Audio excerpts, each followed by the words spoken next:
Thank you, Matt.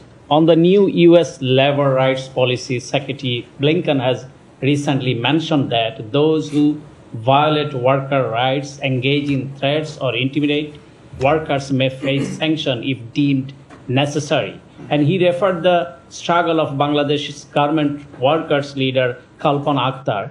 Is U.S. going to take any action as 5 garment workers have been killed in recent days in wage increase movement in Bangladesh? So in the remarks last week that you referred to, the Secretary outlined how we engage with governments, workers, labor organizations, trade unions, civil society, and the private sector around the world to protect and promote respect for internationally recognized labor rights. We will continue to do that in Bangladesh and elsewhere in the world. I would reiterate you to his full statement for comment. As we've said, we condemn the recent violence against workers in Bangladesh protesting over the minimum wage, as well as the criminalization of legitimate worker and trade union activities. We are also concerned about the ongoing repression of workers and trade unionists.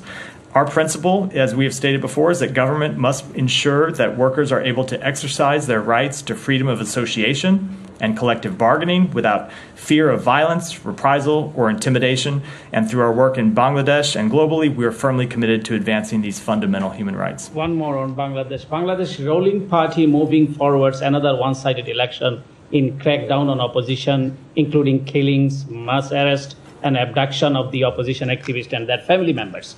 Ruling party officially denied the U.S. calls for dialogue, as the U.S. does not support our one political party or other in Bangladesh. So what steps you are taking to prevent this one-party authoritarian role in Bangladesh? So you're right. We do not take a position in favor of one party or the other. We want what the Bangladeshi people themselves want, free and fair elections, which are conducted in a peaceful manner.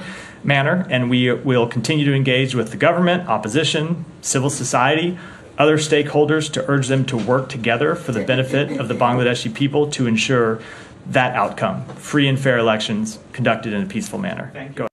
Mushfiq, I have to apologize because I know you wanted to ask a question on Friday and I ran away quickly. So go ahead, please. No, thank you, Stefan. Very quick. Bangladesh government announced its election schedule on January 7 in crackdown on opposition and rejected calls from the international community for a political solution. I'm wondering what steps Secretary General going to take to ensure a free, fair, and credible election in Bangladesh, as government rejected the international power. We continue to call on all stakeholders, the government, the political parties, to do whatever they can to promote a peaceful, inclusive, and